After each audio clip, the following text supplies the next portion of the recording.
চলে এলাম একটি নতুন ড্রিঙ্ক এবং ডেজার্টের রেসিপি নিয়ে। দেখছেন zero cal drinks and dessert. আপনারা তো জানেন আমাদের রেসিপিতে আমরা একেবারেই চিনির ব্যবহার করি না, তার পরিবর্তে ব্যবহার করি জিরো ক্যাল। সুক্রালোজে তৈরি জিরো ক্যালে নেই কোনো ক্যালোরি, নেই কোনো সাইড এফেক্ট। প্রথমে আমার সেলিব্রিটি গেস্ট যিনি আসবেন, আসলেই বুঝতে পারবেন অনেক বছর ধরে তাকে একই রকমই দেখে যাচ্ছি। আমার কিচেনে আসছেন এভারগ্রিন অ্যাক্টর আজিজুল হাকিম। আসসালামু আলাইকুম হাকিম ভাই। ওয়ালাইকুম আসসালাম, শুভেচ্ছা মৌটুসী। আপনাকে অনেক শুভেচ্ছা। আপনাকে দেখলেই একটা কথায় মাথায় ঘুরপাক খায়, আপনার বয়স বাড়ে না কেন? মৌটুসী, কথাটা আসলে অন্যরকম। বয়স বাড়ে না কেন এটা বোধহয় বলা ঠিক না। মানুষের বয়স কিন্তু আসলে কমে, বাড়ে না। একটা গান আছে, সবাই বলে বয়স বাড়ে, আমি বলি কমে। আসলে মানুষ একটা সময় গিয়ে স্যাচুরেশনে গিয়ে কিন্তু আবার ঠিক জিরোতে চলে যায়। তো অবশ্য এটার জন্য মানুষকে অনেক চেষ্টা করতে হয়, সজীব থাকার চেষ্টা করতে হয়, সতেজ থাকার চেষ্টা করতে হয়। হাকিম ভাই, এটা হচ্ছে মূল বিষয়। আপনার অনেক সিক্রেট আমি জানবো, আমাদের একটা গল্পের সেগমেন্ট আছে, কিন্তু তার আগে আপনি একটা ড্রিঙ্ক তৈরি করে দেখাবেন, সেটাতে চলে যাই। হ্যাঁ, শিওর। আমি আসলে আজকে যে ড্রিঙ্কটা তৈরি করব, এটা আসলে সতেজতারই একটা মানে প্রতীক বলা যায়। আমরা গরমের সময় তৃষ্ণার জন্য তৃষ্ণা মেটাতে বিভিন্ন রকমের রেসিপি করে থাকি। এটা আমার কাছে অত্যন্ত প্রিয় একটি রেসিপি, সেটা হলো তরমুজের সতেজতা। আমরা বলতে পারি তরমুজের একটা রেসিপি, তরমুজ দিয়ে আমরা একটা ড্রিঙ্কস তৈরি করি। এটা আমি সবসময় আমার বাসায় আমার স্ত্রী, পুত্রকন্যা সবার জন্যই আমি এটা তৈরি করি। ওরা খুব পছন্দ করে। খুবই মানে সহজ, মানে আমাদের দেশে খুবই সহজে পাওয়া যায় তরমুজ গরমের সময়। তরমুজের আমরা 4 কাপ সমান তরমুজ আমরা নিয়েছি এখানে। তরমুজ আছে, এই তরমুজটা নেব। লেবুর রস আছে, তারপরে লেবুর রস আছে, পুদিনা আছে, পুদিনা পাতা আছে, তার সাথে আমরা চিনির বদলে ব্যবহার করছি জিরো ক্যাল। সেটা দিয়ে আমরা একসাথে ব্লেন্ড করব। তো আমরা এটা শুরু করি। আচ্ছা, প্রথমে আমি এই 4 কাপ পরিমাণ তরমুজ এখানে দিলাম। তারপর হবে 1 টেবিল চামচ লেবুর রস। তারপরে আমরা কিছু পুদিনা পাতা এখানে কুচি করে রেখেছি, পরিমাণ মতো আমরা পুদিনা পাতা দিয়ে দেব। তারপরে পানি দেব আধা কাপ পরিমাণ। হ্যাঁ,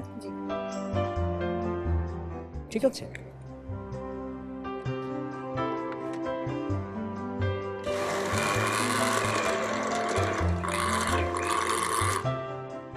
এবার আমরা কিছু বরফ কুচি দিতে চাই। হ্যাঁ, এবং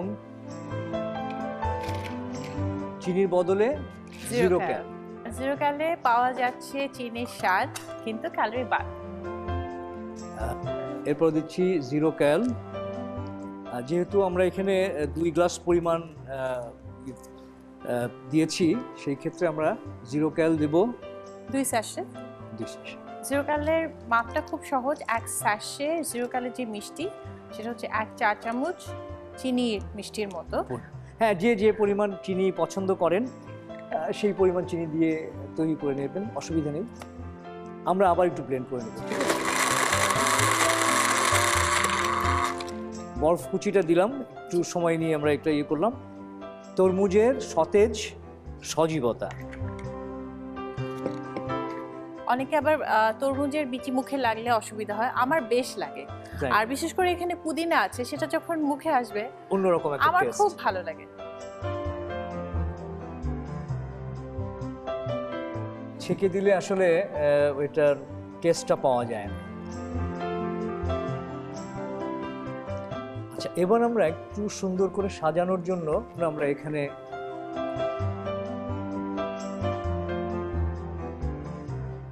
একটা পুদিনা এখানে দিলাম। বাস, ফর ইউ। থ্যাংক ইউ হাকিম ভাই। নামটা আরেকবার বলুন। আমরা এটাকে বলতে পারি তরমুজের সতেজ সজীবতা। বাহ, তরমুজের সতেজ সজীবতা দেখে কিন্তু গরমের দিনে বেশ ঠান্ডা ঠান্ডা লাগছে। পাশে তো তরমুজ আছে, লেবুর রসও আছে, ঝটপট তৈরি করে ফেলুন। আপনাদের জন্য রিক্যাপ। তরমুজের সতেজ সজীবতা। উপকরণ: তরমুজ টুকরো 4 কাপ, পানি আধা কাপ, 0 ক্যাল 2 থেকে 3 স্যাশে, লেবুর রস 1 টেবিল চামচ, পুদিনা পাতা কুচি 2 চা চামচ, বরফ কুচি প্রয়োজন মতো। প্রস্তুত প্রণালী: প্রথমেই একটি ব্লেন্ডারে তরমুজ টুকরো, লেবুর রস, পুদিনা পাতা এবং পানি ঢেলে ভালোভাবে ব্লেন্ড করুন। এরপর বরফ কুচি 0 ক্যাল দিয়ে আবার ব্লেন্ড করুন। এবার গ্লাসে তরমুজের রস ঢেলে পুদিনা পাতা এবং লেবুর টুকরো দিয়ে সাজিয়ে পরিবেশন করুন। তরমুজের সতেজ সজীবতা। এবার হাকিম ভাইয়ের সাথে আমার গল্প করার পালা, এবং হাকিম ভাই যত সিক্রেট আছে এই এভারগ্রিন থাকার আমি চেষ্টা করব যতটা পারি বের করে নিতে। কিন্তু দর্শক, তার আগে নিচে ছোট্ট একটা ব্রেক। মাছরাঙার সঙ্গে থাকুন থাকুন zero cal drinks and dessert.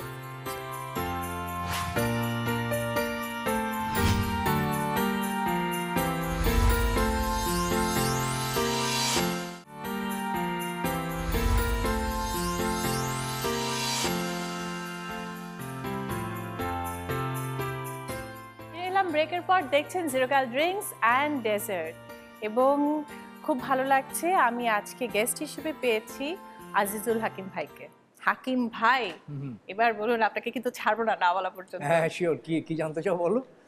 এই যে এত বছর ধরে একই রকম, এই যে বলছিলেন শুরুতে, এবার শেষ করুন না। যে কথাটা, যে ড্রিঙ্কসটা আমি কিছুক্ষণ আগে তৈরি করলাম তার মধ্যেই কিন্তু আছে তরমুজের সতেজ সজীবতা। সুতরাং ফ্রুটস কিন্তু আমাদের দেশে বা আমাদের হিউম্যান বডিতে কিন্তু এক ধরনের সতেজতা তৈরি করে। আমি সবসময় চেষ্টা করি আমার দেশের যে সিজনাল ফ্রুটসগুলো আছে সেই সিজনাল ফ্রুটসগুলোকে সবসময় আমি আমার বাসায় আমার ছেলে মেয়েদেরকে খাওয়ানোর অভ্যাসটা করেছি। আমি নিজেও এটা করি। সিজনাল ফ্রুটসগুলো আসলে আমাদের দেশের আবহাওয়া অনুযায়ী আমাদের দেশের শরীর উপযোগী কিন্তু। সুতরাং আমি মনে করি যে এই ফ্রুটস হচ্ছে অনেক বেশি একজন মানুষকে সজীব সতেজ রাখতে পারে। এত বছর ধরে অভিনয় করছেন, এবং আপনি তো খুব ভালো করেই জানেন যে অভিনয়ে টাইমিং অনেক সকালে শুরু করে অনেক সময় রাত হয়ে যায়, খাবার ঠিক থাকে না। তো সেখানে ডিসিপ্লিন আপনি কিভাবে মেনটেন করেন? মিডিয়াতে যারা কাজ করছি, আমাদের কাজের সময়টা কিন্তু খুবই সহনীয় না। যেমন খুব সকালে আমরা যদি ধরি সকাল 10টায় কাজ শুরু করি, ক্যামেরার সামনে দাঁড়াই, তাহলে আমার বাসা যেখানে সেখান থেকে শুটিং স্পট যতদূর সেই হিসেবটা ক্যালকুলেট করেই কিন্তু আমাকে ঘুম থেকে উঠতে হচ্ছে, এবং আরও 2 ঘন্টা আগে তারপরে আমি শুটিং স্পটে গিয়ে কাজ শুরু করছি। তো অনেক সময় হয় যে সময় মতো হয়তো খাবারটা আসে না, কিন্তু সেই ক্ষেত্রে যেটা করতে হয়, যেটা আমি করি, সেটা হলো যে কিছুক্ষণ পরপরই আমি কিছু না কিছু খেয়ে নিই। সেটা ফ্রুটস হতে পারে, কখনো বিস্কুটও হতে পারে, এটা যখন যেটা প্রয়োজন হয়। আর খাবারের সময়, লাঞ্চের সময় তো মানে একটু দেরি হলেও সেটা মানে করে নিই। কিন্তু স্টমাক একেবারে আপনি খালি? আমি একদম স্টমাক খালি রাখার পক্ষপাতী না। ওই যে আমাদের দেশে একটি কথা আছে না যে 3 বেলা বাঙালি 3 বেলা খায়। 3 বেলা আসলে ওইভাবে সকালে নাস্তা করে যাওয়ার পরে দেখা যায় যে দুপুরবেলায় লাঞ্চ করার আগ পর্যন্ত আর কেউ কিছু খাচ্ছে না, ইভেন পানিটাও পর্যন্ত খায় না। এটা কিন্তু ঠিক না। এখন আমরা ডেজার্ট সেকশনে চলে যাব। আমরা এবার অনেক রেসিপি পেয়েছি, তার মধ্যে থেকে এখন একজন আসবেন, তার স্পেশাল ডেজার্ট তৈরি করে দেখাবে, তার নিজস্ব রেসিপি। আমার তো শেখার সৌভাগ্য হবে, কিন্তু আমিও শিখে নেব। এটা আপনি বাসায় গিয়ে তৈরি করে ভাবিকে সারপ্রাইজ দিতে পারেন, দেখো তোমার জন্য শিখে এসেছি। দর্শক, এখন zero cal drinks and dessert কিচেনে আসবেন দিলরুবা বেগম। আসসালামু আলাইকুম, কেমন আছেন? ভালো আছি, বসুন প্লিজ। বসে। ওনাকে দেখে তো আমি সারপ্রাইজ হয়ে গেছি। আমি সারপ্রাইজ হব আপনার রেসিপি, ডেজার্টের রেসিপি দেখে। আপনার সম্পর্কে, আপনি তো বাংলার চিরসবুজ নায়ক বলা চলে। এটা আসলে একটা রহস্যজনক ব্যাপার। আমি রহস্যের কথা কিছুক্ষণ আগে বলেছি, উন্মোচন করেছি খানিকটা। আপনি তো রান্নার সাথে অনেক দিন ধরে জড়িত। জি আপু, অনেক দিন থেকে জড়িত। লেখালেখিও করেন? আমি কালের কণ্ঠে দীর্ঘ মানে 8 সাল থেকেই রেসিপি দেই। এখন আবার RTV লুক এট মিতি ম্যাগাজিনে দেই। তারপরে রাধুনীর মঞ্চে 5 মানে পজিশন 5 আমার। প্রাণ প্রথম আলোতে 11 সালে আমি পুরস্কার পাই আচারের।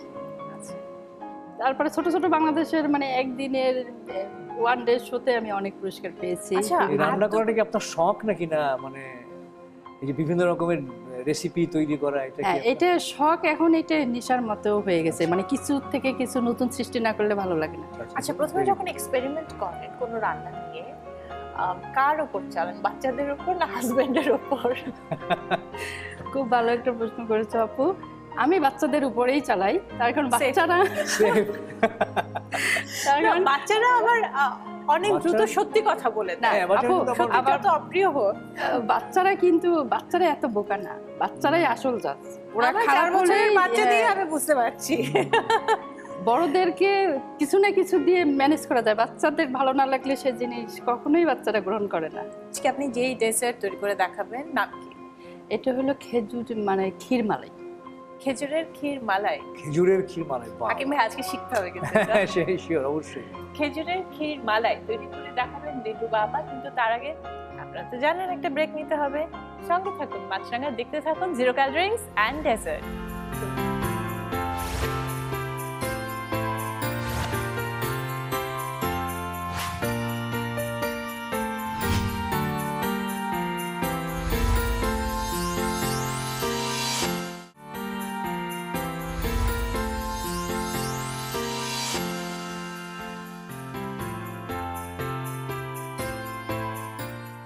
Welcome back after the break. দেখছেন zero cal drinks and dessert, সঙ্গে আছেন এভারগ্রিন হাকিম ভাই এবং দিলরু বাবা।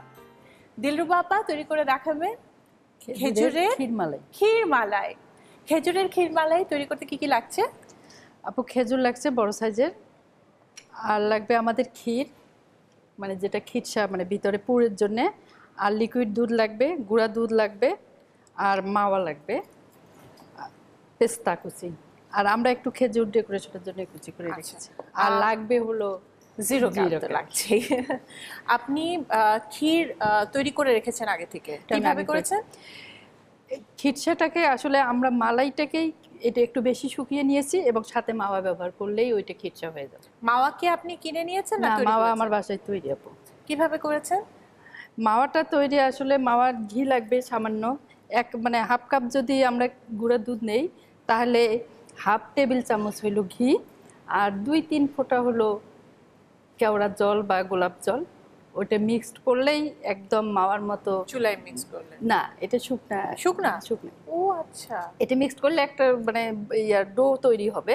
ওই ডোটা আমরা ফ্রিজে রেখে দিব, আমরা রান্নার সময় বের করে গ্রেট করে নিলেই মাওয়া গ্রেট করে হয়ে যাবে। নিলে মাওয়া হয়ে যাবে। তাহলে আপনাকে এখন আমি কি দেব? প্যান দেব না ক্যাসারোল আমাকে দেব? ক্যাসারোল দেব। আচ্ছা।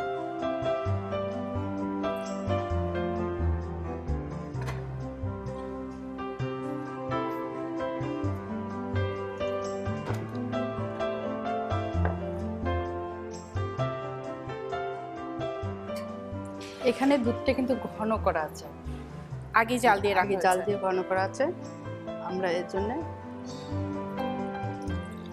আগে জাল দেওয়ার সময় না থাকে তাহলে কি একেবারে যখন তৈরি হচ্ছে তখন ঘন করে নেওয়া যেতে পারে?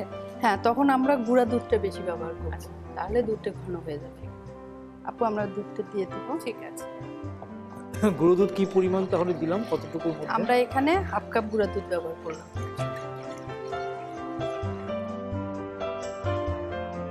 আপু, আমরা এটা যে খেজুরের বিচিটাকে আমরা আলাদা করে রেখেছি, কিন্তু খেজুরটাকে এমনভাবে বিচিটা বের করতে হবে খেজুরটা যেন দুভাগ না হয়। আচ্ছা। হ্যাঁ, আচ্ছা।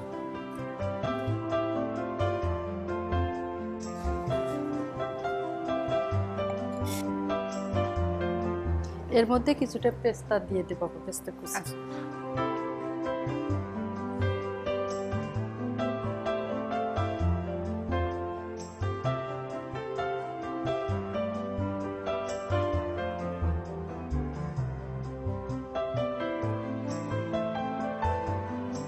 আমরা শেষে দিয়ে দেবো। কত লাগবে? 5 থেকে 6টা লাগবে। আচ্ছা। হাকিম ভাই, এমন কোনো মিষ্টি আছে যেটা আপনি বাসায় কখনো তৈরি করেছেন? না, আমি ওইভাবে পারি না। জুস পর্যন্ত? জুস পর্যন্ত না। আজকে রেসিপিটা দেখলাম তো, জি। দেখি বাসায় যারা আছে তাদেরকে সারপ্রাইজ দেওয়া যায় কিনা। এটা একটু প্রিপারেশন আছে, আমরা একটু লুকিয়ে লুকিয়ে যদি ফ্রিজে রাখতে পারেন, এটা এটা কিন্তু লুকিয়ে পাওয়া যাবে না খিসা, আমার মনে হয়। একটু মাওয়া, হ্যাঁ, তাহলে বরং ভাবিকে বলতে পারেন যে আমাকে একটু খিসা বানিয়ে দাও, একটু মাওয়া বানিয়ে মাওয়া দাও, তৈরি করে তারপর দাও, দেখাবি সারপ্রাইজ দিচ্ছি। সেই। তো আই থিঙ্ক মানে আপা যেভাবে তৈরি করছেন এটা অত্যন্ত সুস্বাদু একটা আর মানে কোনো কম্পিটিশনের বা কোনো কিছু রেসিপিটা সাধারণত বেস্ট রেসিপি হয়। এখানে যখন রেসিপি জিবাকালের দেই তখন অবশ্যই যারাই দিবে তারা তার মানে সবচেয়ে ভালো যে ভালোটা দিবে। রেসিপিটা দেওয়ার ট্রাই করে। আপু আমরা এখন এটা খেজুর দিয়ে খেজুরটা দিচ্ছেন। দিয়ে দিচ্ছি।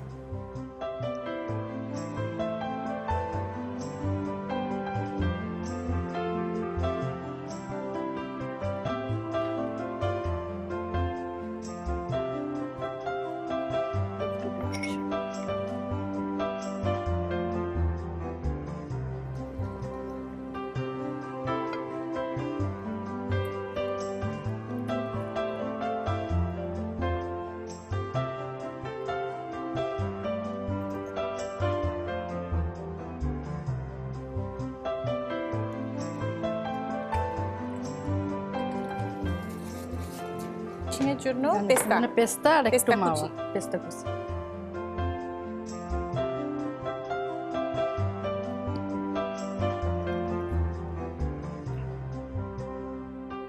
পেস্তা কুচি দেওয়া হয়েছে, মাওয়া দেওয়া হয়েছে, এখন এবার আমি খেজুর কুচি। খেজুরে অনেক ফাইবার আছে। হ্যাঁ খুবই মানে প্রাণ শক্তি। আপু তৈরি হয়ে গেল আমার খেজুরের ক্ষীরমালাই, তোমার জন্য আর ভাইয়ের জন্য। Thank you. Thank you so much. Welcome. খুব ভালো গন্ধ পাচ্ছি। দর্শক, এটা যদি বাসায় তৈরি করতে চান তাহলে রিক্যাপ দেখে নিন। খেজুরের ক্ষীরমালাই। খেজুরের ক্ষীর মালাই। উপকরণ: বড় খেজুর 250 গ্রাম, পেস্তা বাদাম কুচি 1 টেবিল চামচ, মাওয়া আধা কাপ, খিসা আধা কাপ, দুধ 1 লিটার, গুঁড়ো দুধ 1 কাপ, জিরো ক্যাল 5 থেকে 6 স্যাশে। প্রণালী: প্রথমেই খেজুরের বিচি বের করে নিয়ে ভেতরে খিসা ভরে দিন। এবার দুধের সাথে গুঁড়ো দুধ মিশিয়ে জাল দিয়ে ঘন করে নিন। মালাইয়ের মতো ঘন হয়ে এলে জিরো ক্যাল ও খিসা ভরা খেজুরগুলো দিয়ে দিন, সাথে মাওয়া দিন। কিছুক্ষণ জাল দিয়ে নামিয়ে পরিবেশন পাত্রে ঢেলে পেস্তা বাদাম কুচি, মাওয়া ও খেজুর কুচি দিয়ে সাজিয়ে পরিবেশন করুন খেজুরের ক্ষীরমালাই। মজার, ইয়ামি। আমি খুব ভালো গন্ধ পাচ্ছি। তোমাকেও অনেক ধন্যবাদ এবং মাছরাঙ্গাকেও অনেক ধন্যবাদ। এরকম একটা সুন্দর একটা অনুষ্ঠানে আমি মানে এসেছি, এর জন্য ধন্যবাদ। হাকিম ভাই, খুব ভালো লাগলো আপনাকে পেয়ে আজকে। আমার খুব ভালো লাগলো, কারণ হচ্ছে যে আমি আমার একটা প্রিয় ড্রিঙ্কস তৈরি করার সুযোগ পেলাম, আর চমৎকার একটা ডেজার্টের রেসিপি আমি এই অনুষ্ঠান থেকে শিখে নিলাম। জিরোকালের পক্ষ থেকে রয়েছে আপনাদের জন্য গিফট হ্যাম্পার। Thank you. এটা বাসায় কাজে লাগবে। Thank you so much. সেই যে। এবার আপনাদের থেকে বিদায় নেই, আবার দেখা হবে আগামী পর্বে। ভালো থাকবেন, সুস্থ থাকবেন এবং চিনির পরিবর্তে ব্যবহার করবেন জিরো ক্যাল, কারণ সুক্রোলোজে তৈরি জিরো ক্যালে নেই কোনো ক্যালোরি, নেই কোনো সাইড এফেক্ট। দেখতে থাকুন zero cal drinks and dessert.